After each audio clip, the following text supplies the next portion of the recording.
السلام علیکم ورحمۃ اللہ وبرکاتہ۔ بسم اللہ الرحمن الرحیم۔ الحمد للہ نحمده ونستعینه ونستغفره ونؤمن به ونتوکل علیہ ونعوذ باللہ من شرور انفسنا ومن سیئات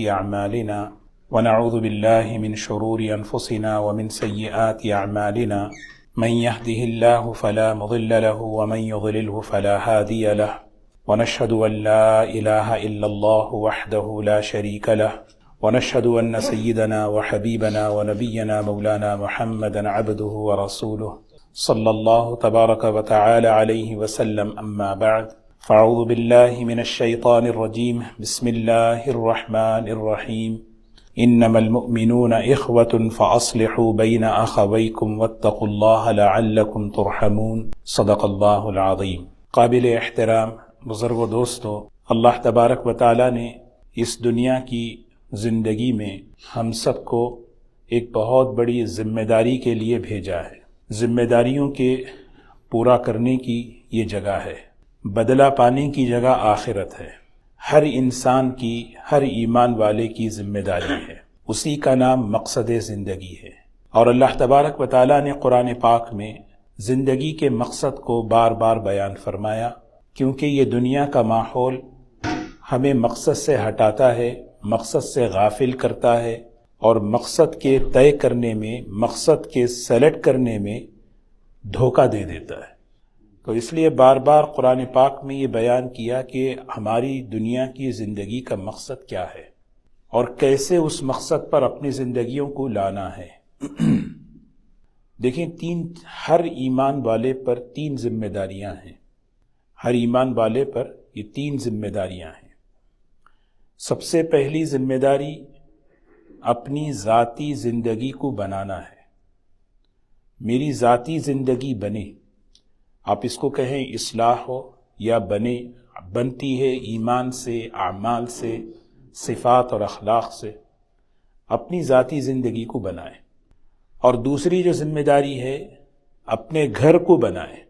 اس بات کا اللہ تبارک و تعالیٰ نے عملی طور پر نبی کریم صلی اللہ علیہ وسلم سے اعلان فرمایا، وَأَنذِرْ عَشِيرَتَكَ الْأَقْرَبِينَ۔ آپ اپنے گھر والوں کو، رشتہ داروں کو دین کی باتیں بتائیے اور انہیں متنبہ کیجیے۔ سیدنا علی رضی اللہ تعالی عنہ قرآن پاک کی اس آیت کی تفسیر میں بیان فرماتے ہیں، یا ایھا الذین آمنوا قوا انفسکم واہلیکم نارا۔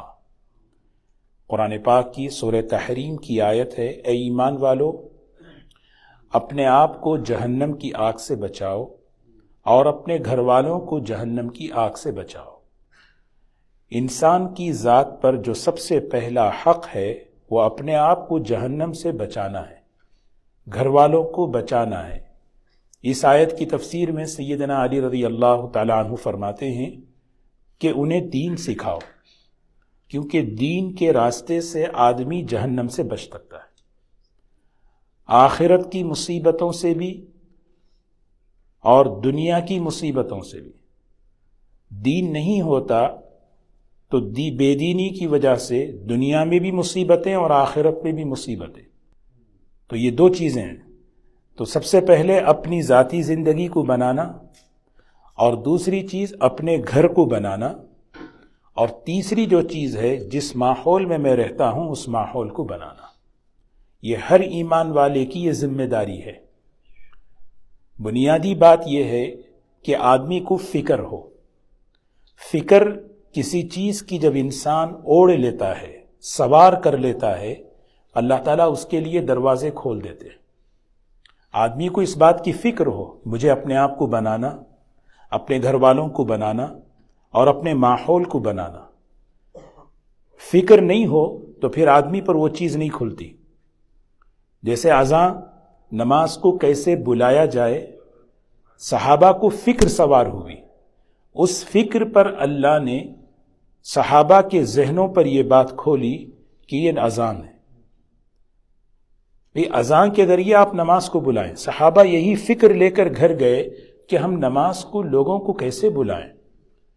تو کسی نے خواب میں دیکھا کہ بھئی کہ اذان دے رہے ہیں، دوڑتے ہوئے آئے، یا رسول اللہ صلی اللہ علیہ وسلم میں نے خواب میں یہ بات سنی ہے، فرمایا یہی کلمات بلال سے کہو کہیں۔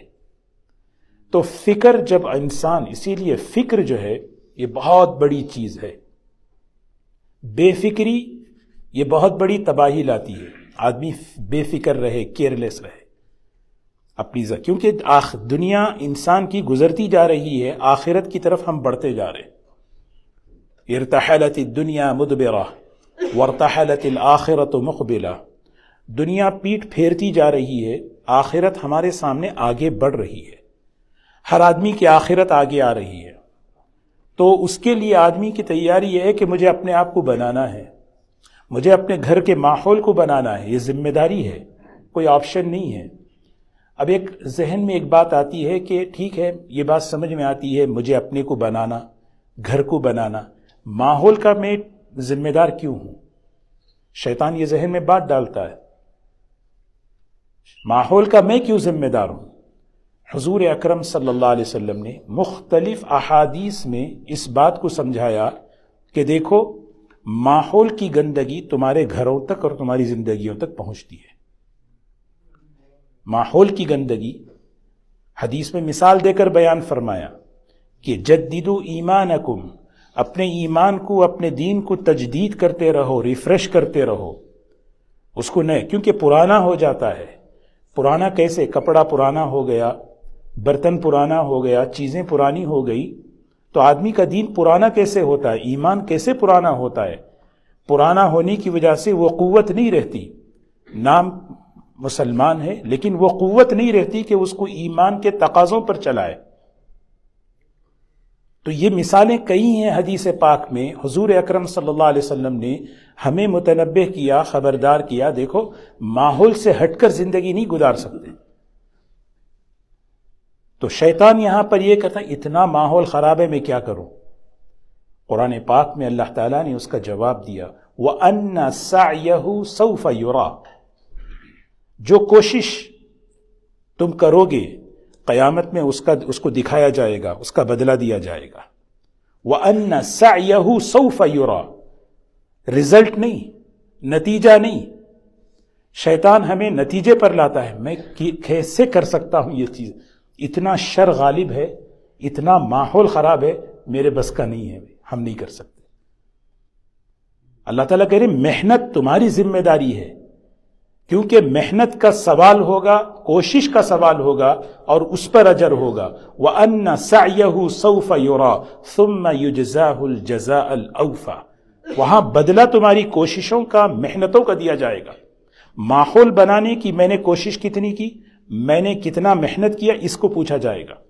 اسی لیے فرمایا نا، السعی منی والاتمام من اللہ، السعی منی، کوشش میری طرف سے ہے، رزلٹ، نتیجہ اللہ کی طرف سے نتیجہ۔ اسی لیے نبیوں میں بعض انبیاء ایسے بھی ہوں گے ان پر ایک آدمی بھی ایمان نہیں لایا ہوگا،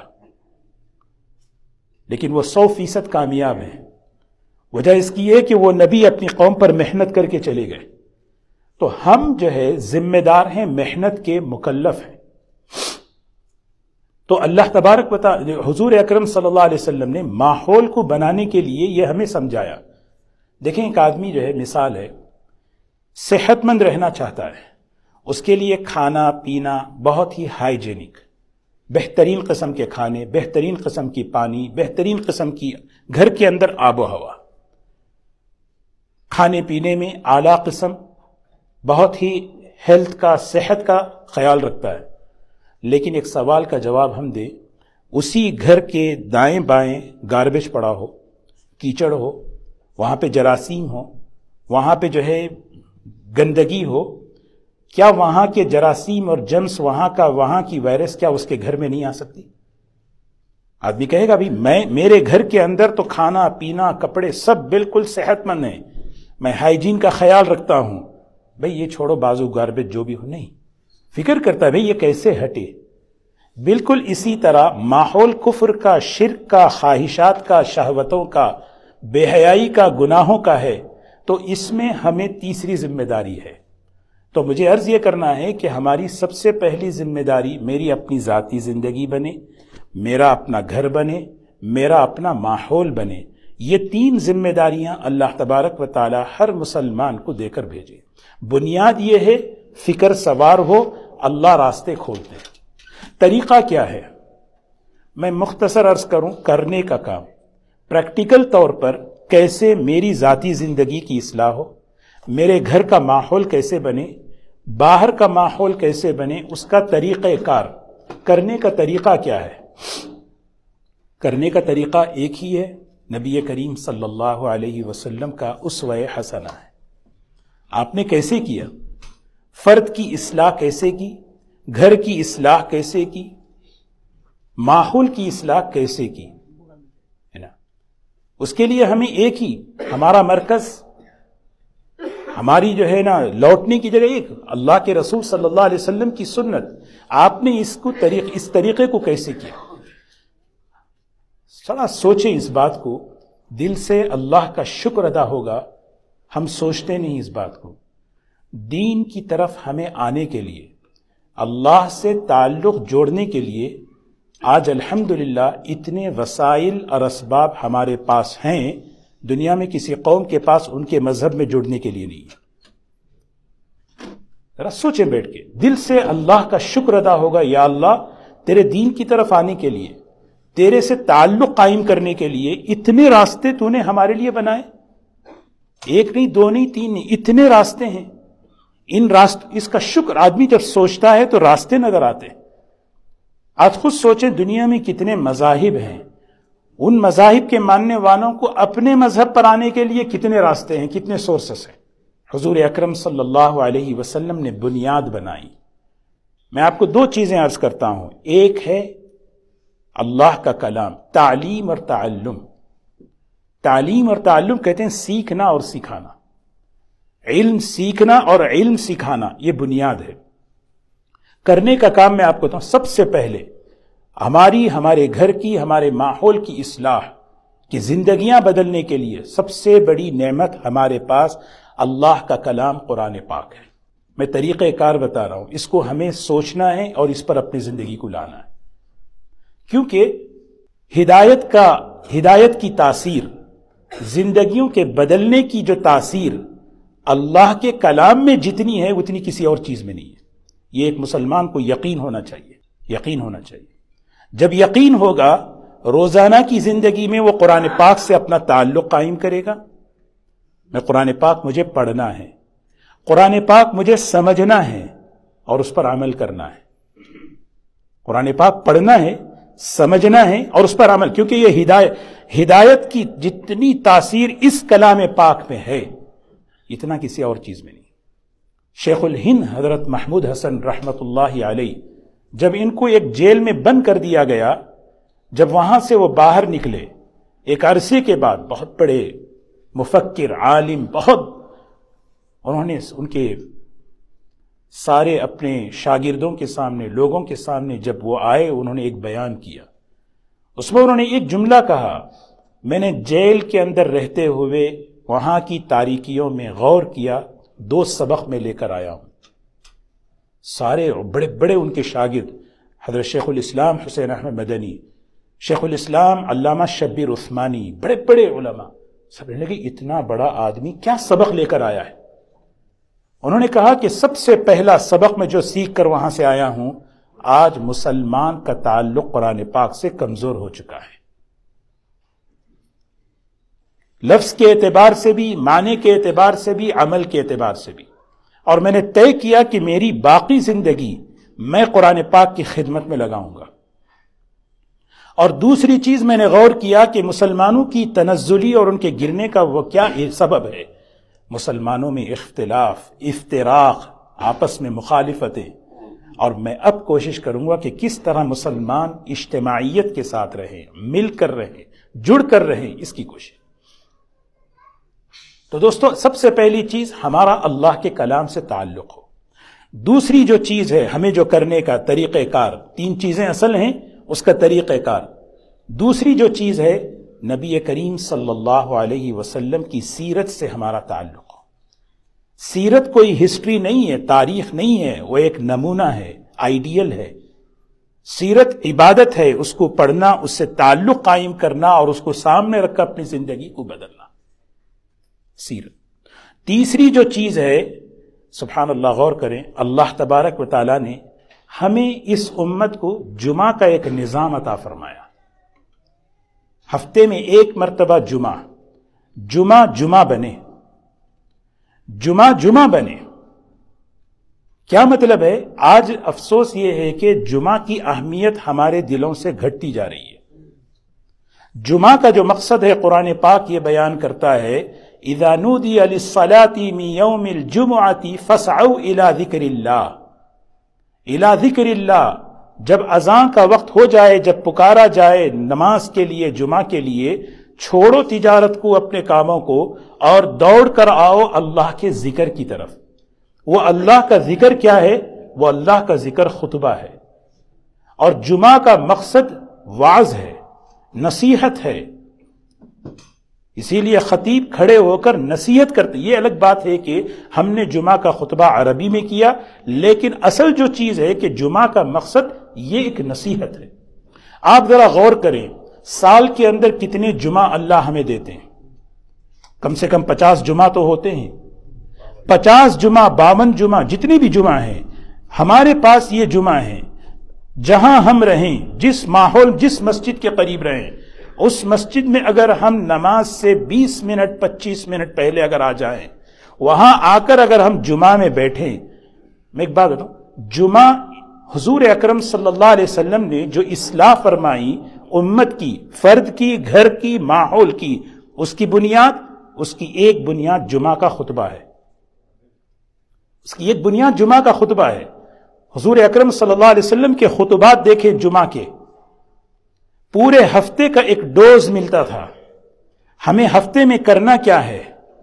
معاشرے کے اندر، گھروں کے اندر، فرد کے اندر کس چیز کی کمی ہے؟ بولنے والا اس چیز کو، اس جگہ کو غنیمت سمجھ کر، امانت سمجھ کر بات رکھے، اور لینے والے اللہ کیا حکم سمجھ کر لیں اس کو۔ کتنا بڑا موقع ہے، 50 سے زیادہ جمعہ ہمیں ملتے ہیں۔ اگر ہم تھوڑا سا اس کی ترتیب کو اگر صحیح کر لیں کہ میں جمعہ میں آؤں، اور کہنے والا بجائے ادھر ادھر کی بات، عقائد، ایمانیات، عبادات، معاملات، معاشرت، اخلاق، گھر کی، فرد کی، ماحول کی، زندگیوں سے متعلق اس چیز کو میں ایک ایک چیز سیکھ کر میں جاؤں، تو میری ایک ایک چیز کتنی میری اصلاح کا ذریعہ بنے گی۔ تو جمعہ کی اہمیت امت سے نکلتی چلی گئی۔ حدیثوں میں جو ترغیب دی گئی، جمعہ کے لیے جلد سے جلد آئیں، اونٹ قربان کرنے کا ثواب، گائے قربان کرنے کا ثواب، بکرا قربان کرنے کا ثواب۔ یہ وجہ کیا ہے؟ ہم اس جمعہ کی اہمیت کو سمجھیں اور آئیں اس چیز، یہ مقصد ہے۔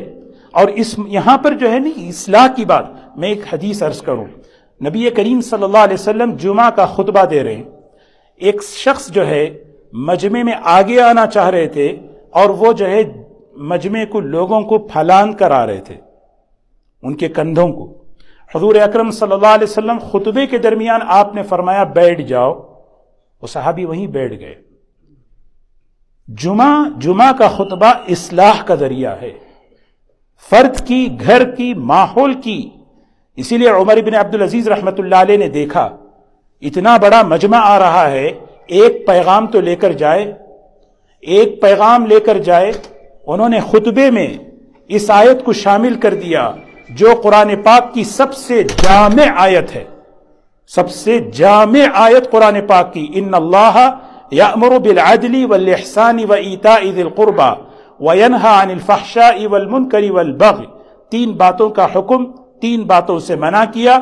عمر ابن عبدالعزیز رحمت اللہ علیہ سوچنے لگے، اتنا بڑا مجمع آتا ہے جمعہ کے لیے، کچھ نہ کچھ تو لے کر جائے ایک چیز۔ انہوں نے آخر میں یہ پیغام دی۔ جمعہ کی اہمیت ہمارے دلوں سے نہ گھٹے، یہ ایک ذریعہ ہے اپنی زندگیوں کو بنانے کا۔ انہیں سوچیں، میں اگر 50 سے زائد جمعہ اگر میں پابندی سے جس مسجد میں میں رہتا ہوں اس مسجد میں جاؤں، وہاں جا کر بیٹھ کر سنوں، ایک ایک بات میری زندگی کے بدلنے کا ذریعہ بنے۔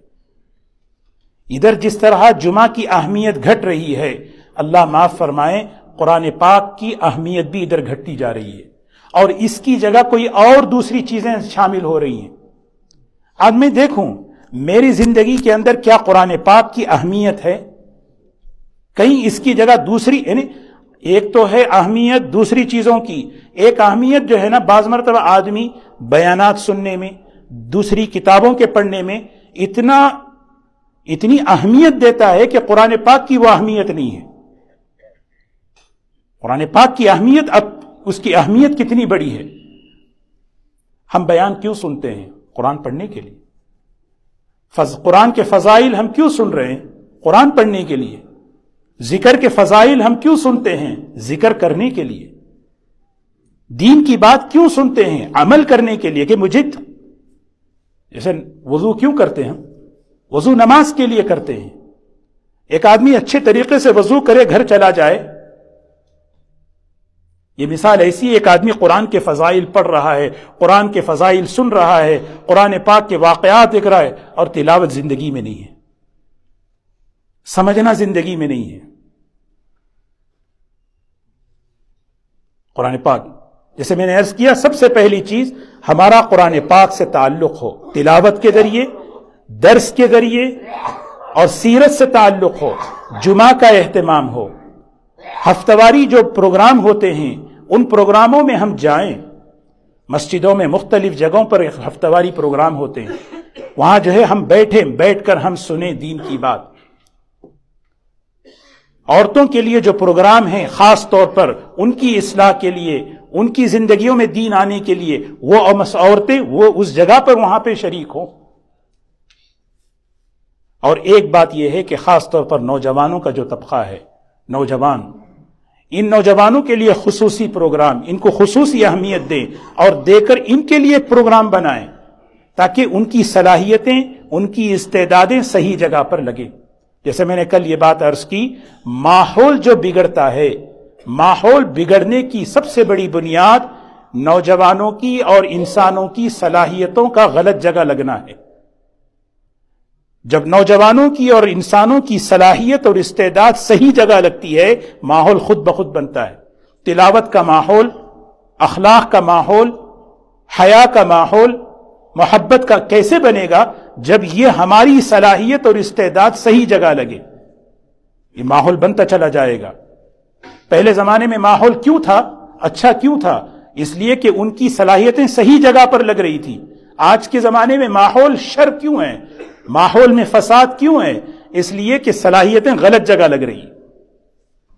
تو نوجوانوں پر ایک نوجوانوں کے پروگرام، مستورات کا پروگرام، ہفتواری جو پروگرام ہوتے ہیں اس میں شریک.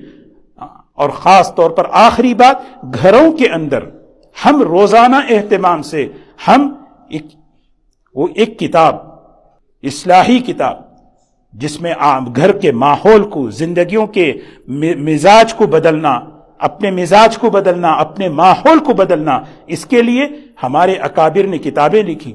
شروع زمانے سے ریاض الصالحین، ترغیب و ترہیب، فضائل اعمال، اتنی کتابیں علماء نے، محدثین نے لکھ دیے ہیں. ان کا مقصد یہ ہے کہ ان کو پڑھیں اپنے گھر میں، اپنے بچوں کے سامنے بیٹھ کر، تاکہ، کیونکہ جب میں ایک باپ ہونے کے اعتبار سے اگر بچوں کو بولوں، بچے نہیں سنیں گے. لیکن جو ہے نا وہی بات اگر ہم سب بیٹھ کر اگر ہم پڑھیں گے، اللہ کے کلام میں، اللہ کے رسول صلی اللہ علیہ وسلم کے کلام میں اثر اور تاثیر ہے. اس کا اثر یہ ہے کہ گھر کے اندر مزاج بنتا جائے گا، ماحول بنتا جائے گا. اس کے لیے حضور اکرم صلی اللہ علیہ وسلم نے بنیاد مسجد کو بنائی، تعلیم اور تعلم کو بنایا. سیکھنا اور سکھانا، یہ سلسلہ چلے. ہمارا مزاج قرآن پاک سے ہمارا تعلق بنے. میرا قرآن پاک سے تعلق تلاوت کا ہو، سمجھنے کا ہو. قرآن پاک کے مسجدوں کے اندر درس قرآن قائم ہو، جہاں ہوں وہاں پر اہتمام سے میں شریک ہوں. اللہ کا قرآن، اللہ کے گھر میں اللہ کا کلام سمجھوں. یہ نور ہے. قرآن میں سورہ نور میں یہی بات اللہ نے فرمائی.